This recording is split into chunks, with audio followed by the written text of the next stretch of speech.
The Digital Divide by Donna Jean Wild, EDEL 514.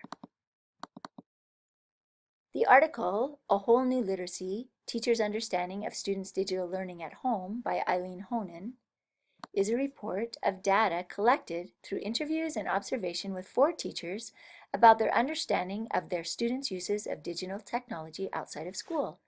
The data collected was part of a study that investigated the impact of socioeconomic status on the use of digital literacies in school.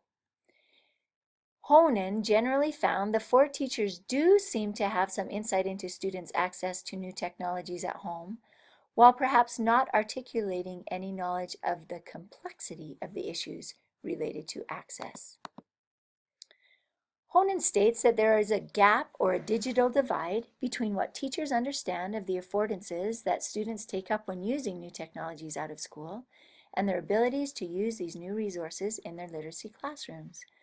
A definition for digital divide is a gap between parts of the world where access to technology is very different, such as countries that have constant and non-restricted access to all current tech in comparison to other places that have no or little access.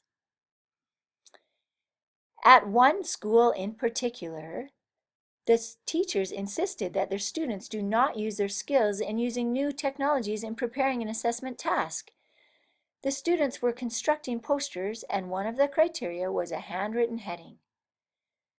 The student was asked about this criteria and said, "In the criteria, you've got things like the heading has to be handwritten." So, how do teachers begin to bridge that digital gap or divide? Honan asks these 3 questions. What do you know about your students' engagement with digital texts outside of the classroom? Number 2, when thinking about incorporating digital technologies into literacy classrooms, teachers may consider asking, what is new about the literacy practices we are using with these new technologies? Third, is it possible to change classroom practices so that the ways in which children learn in digital contexts are encouraged? I went to some high school teachers that were in our school and asked them a few of these questions and about the gap and what we could do about it. One teacher in particular said, "What do you want the kids to do with technology?" He said, "In our school, we have all the technology available. A problem is that students have a trickle of the internet power that teachers are finding available to them. So as they go into a lab, to finish an assignment is very slow and almost impossible if all students are on the computers at the same time. There's just no comparison, and the infrastructure is just not there for all the students to use the technologies in the way that can enhance their learning."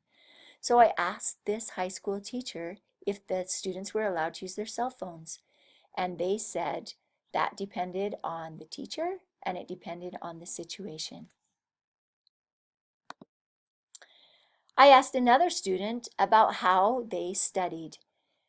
He sent me this picture of a combination of the 2 literacies and said, "I like a mix between traditional and new digital literacies when I study.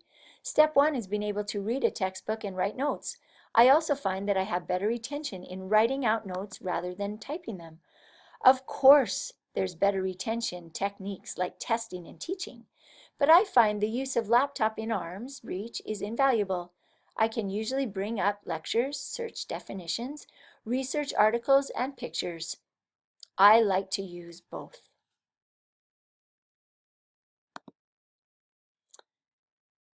Another teacher and mother had this to say to sum it up. "There are so many variables. Affluence of the school and the family, and also time and philosophy of the family. That depends on the technology used at home. There are schools, as mine, that didn't have much for technology because funding is a lot of the time based on per student. So my school is small and the bigger students get more funding."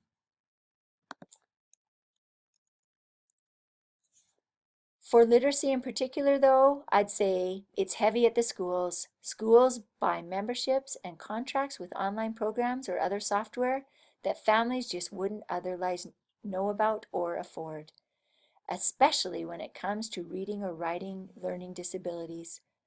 Schools have so much for that you would never see in someone's house. Technology in homes hasn't gone much past phones and tablets, mainly for entertainment or cheap apps for letter recognition or more. Focus in school is on literacy, and we need to depend on that as well as at home for the learning of our children.